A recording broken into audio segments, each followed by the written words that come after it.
आदत एक नियमित अभ्यास है जिस पर हम में से अधिकांश लोग निर्भर हैं। अक्सर हमें न तो कारण का एहसास होता है और न ही इसके प्रभावों का। रोजमर्रा की कुछ आदतें इतनी बुरी हो सकती हैं कि वे मस्तिष्क को स्थायी क्षति पहुंचाने का कारण बन सकती हैं। मस्तिष्क हमारे शरीर का सबसे कीमती और महत्वपूर्ण अंग है और हम सभी यह नहीं सोच पाते कि मस्तिष्क को भी अच्छे से काम करने के लिए व्यायाम या प्रशिक्षण और पोषण की आवश्यकता होती है।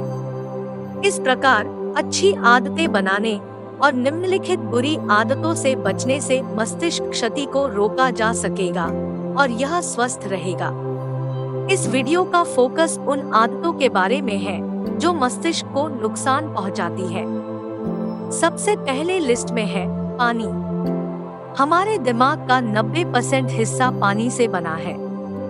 अगर आप बिना पानी पिए लंबे समय तक एयर कंडीशनिंग में बैठे रहेंगे तो आपकी कोशिकाएं सिकुड़ जाएंगी। पानी न केवल हमारे शरीर को हाइड्रेटेड रखता है बल्कि यह हमारे दिमाग को भी स्वस्थ रखता है। इसलिए दिन में खूब पानी पिएं। दूसरे नंबर पर है नाश्ता। हमारे मस्तिष्क को भी सर्वोत्तम कार्य करने के लिए उचित समय पर उचित पोषक तत्वों की आवश्यकता होती है। तेज-तर्रार जीवन शैली के कारण हम में से अधिकांश लोग कुछ समय बचाने के लिए अपना नाश्ता करने से बचते हैं या उसे छोड़ देते हैं। इससे मस्तिष्क को कम चीनी और पोषक तत्वों की आपूर्ति कम हो जाती है। मस्तिष्क को कार्य करने के लिए शुद्ध ग्लूकोज की आवश्यकता होती है।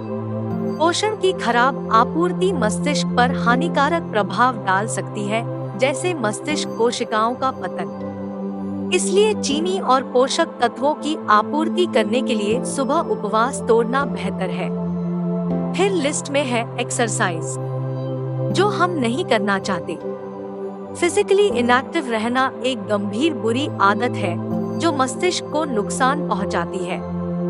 Cancer, dementia, depression, heart disease और मोटापा सहित कई बीमारियों का कारण व्यायाम न करना है। व्यायाम आपको अधिक लचीला बनाता है और गतिशीलता बढ़ाता है। पर्याप्त व्यायाम के बिना मस्तिष्क की गतिशीलता और चलने की शक्ति कम हो जाती है। अध्ययनों से पता चला है कि व्यायाम एंडोर्फिन नामक हैप्पी हार्मोन जारी करके हमें युवा बनाए रखने में मदद करता है। सिर्फ दिमाग ही नहीं बल्कि व्यायाम आपके दिल और फेफड़ों को भी मजबूत बनाता है। व्यायाम प्रत्यक्ष और अप्रत्यक्ष दोनों माध्यमों से स्मृति और सोच में मदद करता है। नियमित व्यायाम सूजन और इंसुलिन प्रतिरोध को कम करता है और उन रसायनों को उत्तेजित करता है जो मस्तिष्क की नई कोशिकाओं के विकास को बढ़ावा देते हैं। परोक्ष रूप से नियमित व्यायाम मूड को स्थिर करता है और नींद की गुणवत्ता में सुधार करता है। यह चिंता और तनाव को भी कम करता है, जो आमतौर पर संज्ञानात्मक हानि से जुड़े होते हैं। प्रति सप्ताह कम से कम 75 मिनट से 150 मिनट तक व्यायाम करना चाहिए। व्यायाम के बाद लिस्ट नंबर आता है अच्छी नींद की कमी का, जो मस्तिष्क को नुकसान पहुंचाने में मदद करती है। यदि आप कभी अपने घर का रास्ता भूल गए हैं या अपनी चाबियां कहीं भूल गए हैं और याद नहीं कर पा रहे हैं कि आप कहाँ हैं, तो संभवतः इस अस्थायी स्मृति हानि के पीछे नींद की कमी जिम्मेदार है। पर्याप्त नींद के बिना मस्तिष्क की कुछ कोशिकाएं मर जाती हैं और फिर आपके लिए चीजों को याद रखना कठिन हो जाता है। न्यूरोलॉजिकल रूप से खराब नींद के कुछ प्रभाव स्पष्ट है। प्रतिक्रियाओं का समय कम हो जाता है, हम अधिक त्रुटिप्रवण होते हैं और सामान्य से अधिक उदास और चिंतित महसूस करते हैं। अपर्याप्त नींद से सिरदर्द, हार्मोनल असंतुलन और खराब याददाश्त भी हो सकती है। नींद मस्तिष्क के स्वास्थ्य के लिए महत्वपूर्ण है। हमें समय पर सोने और जागने की आदत को स्थापित करने को प्राथमिकता देनी चाहिए। खराब नींद या नींद में गड़बड़ी के कारण मनोवैज्ञानिक समस्याएं भी पैदा हो सकती हैं। इसलिए सुनिश्चित करें कि आप रोजाना 7 से 8 घंटे की नींद लें। उसके बाद लिस्ट में है स्मोकिंग या धूम्रपान। यह संभवतः सबसे हानिकारक आदतों में से एक है जिसे हम अपनाते हैं, क्योंकि धूम्रपान न केवल फेफड़ों की बीमारियों या हृदय रोगों का कारण बनता है, बल्कि इससे मस्तिष्क में कई कोशिकाएं सिकुड़ जाती हैं और मनोभ्रंश, अल्जाइमर जैसी समस्याएं हो सकती हैं। अत्यधिक धूम्रपान अप्रत्यक्ष रूप से न्यूरोसूजन का कारण बनता है, जो मल्टीपल स्क्लेरोसिस (MS) नामक ऑटोइम्यून विकार का कारण बन सकता है। धूम्रपान के बाद है ज्यादा देर तक बैठे रहने से भी दिमाग को नुकसान पहुंचता है। या हो सकता है कि इसका भी वैसा ही असर हो जैसा धूम्रपान से दिमाग पर होता है। एक अध्ययन के अनुसार एक गतिहीन जीवन शैली असामान्य मस्तिष्क संरचना का एक अधिक महत्वपूर्ण भविष्यवक्ता है। तब शारीरिक गतिविधि, लेखकों का कहना है कि उच्च स्तर पर भी शारीरिक गतिविधि लंबे समय तक बैठने के हानिकारक प्रभावों को दूर करने के लिए पर्याप्त नहीं है। इसका असर सेहत पर भी पड़ता है। आप जितना अधिक निष्क्रिय होंगे, उतनी अधिक चिंता, अवसाद और अन्य अप्रिय प्रभाव आप अनुभव करेंगे। परिणामस्वरूप यह अनुशंसा की जाती है कि आप प्रतिदिन व्यायाम करें, खेलकूद में समय दें, समय पर अपनी कुर्सी से उठें। लिस्ट में अगला नंबर है तेज आवाज में म्यूजिक या संगीत सुनना। उच्च स्तर पर संगीत सुनने से मस्तिष्क को नुकसान होता है, लेकिन सिर्फ इसलिए कि तेज संगीत मजेदार और ऊर्जावान है, इसका मतलब यह नहीं है कि यह आपके लिए सही है। शोध के अनुसार हेडफोन के साथ तेज संगीत सुनने का मस्तिष्क की नसों पर multiple start speech, and speech sclerosis के समान प्रभाव पड़ता है।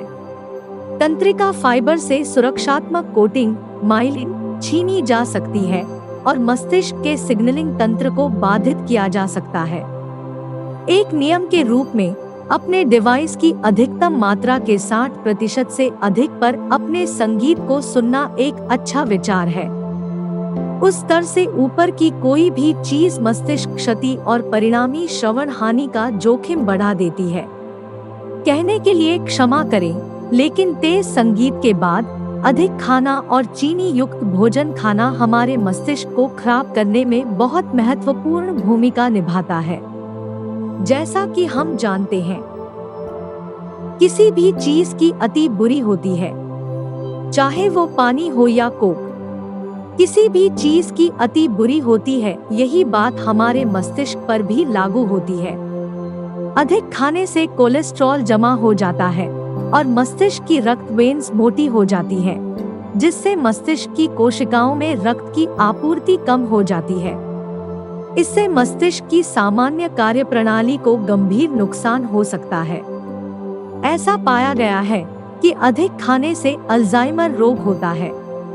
अधिक खाने से मोटापा बढ़ता है, जो बदले में हमारी आत्मछवि और आत्मविश्वास को नुकसान पहुंचाता है और अवसाद और अन्य मनोवैज्ञानिक समस्याओं का कारण बन सकता है। परिष्कृत शर्करा का अधिक सेवन मस्तिष्क और शरीर की प्रोटीन और पोषक तत्वों को अवशोषित करने की क्षमता को नष्ट करने के लिए जाना जाता है। खराब पोषण से कुपोषण और मस्तिष्क संबंधी विकार जैसे खराब याददाश्त, सीखने के विकार, अति सक्रियता और अवसाद को बढ़ावा मिलेगा। अगला नंबर लिस्ट में है शराब, लेकिन खुश हो जाइए, ये शराब का दुरुपयोग है, यानी अधिक शराब सेवन करना, न कि दवा की तरह शराब का सेवन करना। अल्कोहल का प्रतिशत जितना अधिक होगा, मस्तिष्क में मरने वाली कोशिकाओं की संख्या उतनी ही अधिक होगी। शराब लंबे समय तक और बड़ी मात्रा में जारी रहने पर रासायनिक असंतुलन पैदा करती है। लगातार शराब के सेवन से मस्तिष्क का आयतन कम हो जाता है। स्ट्रेस या तनाव, जो बहुत ही कम समय में दिमाग को खराब करने में सबसे महत्वपूर्ण भूमिका निभाता है। तनाव हर किसी के जीवन का एक हिस्सा है। काम या परिवार से संबंधित कुछ हद तक तनाव जीवन का अभिन्न अंग है। समय पर काम पूरा करने या प्रतियोगिता जीतने का तनाव, लेकिन जब तनाव आपकी झेलने की क्षमता से परे हो जाता है, तो यह मस्तिष्क के सामान्य कामकाज में बाधा डालता है और आपको निराश, उदास, क्रोधित, चिड़चिड़ा और नींद पूरी ना होना। लिस्ट में नंबर आता है विचारों का। शोध से पता चलता है कि जो लोग ज्यादा नहीं सोचते, उनका दिमाग सिकुड़ जाता है। आता मस्तिष्क को बनाए रखने और विस्तारित करने के लिए सोचना बहुत आवश्यक है।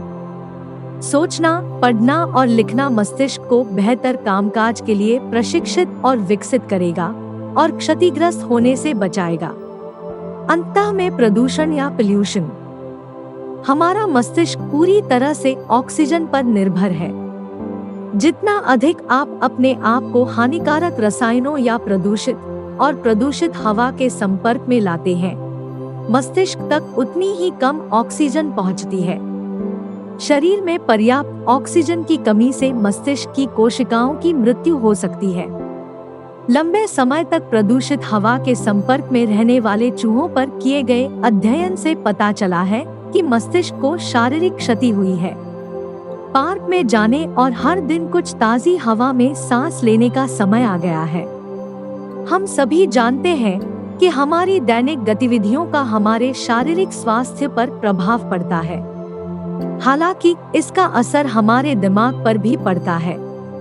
हम जो कुछ भी करते हैं, सुनते हैं या प्रतिक्रिया देते हैं, उसका मस्तिष्क पर प्रत्यक्ष और अप्रत्यक्ष प्रभाव पड़ता है। चूंकि हमारे कुछ कार्य मस्तिष्क को नुकसान पहुंचा सकते हैं, इसलिए मस्तिष्क को बाधित करने वाली इन आदतों को पहचानना और बदलना महत्वपूर्ण है। वीडियो को अंत तक देखने के लिए मैं आप सभी को धन्यवाद करना चाहती हूँ। आप सभी से अनुरोध है कि अपने मस्तिष्क को नुकसान पहुंचाने वाली उपरोक्त आदतों में शामिल न हो और अपने जीवन का भरपूर आनंद लें। एक बार फिर से धन्यवाद। अगर आपको वीडियो अच्छी लगी ही तो आप लाइक बटन दबा सकते हैं और यदि चैनल को सब्सक्राइब नहीं किया है तो चैनल को सब्सक्राइब करना ना भूलें। अपना ध्यान रखें और खुश रहें।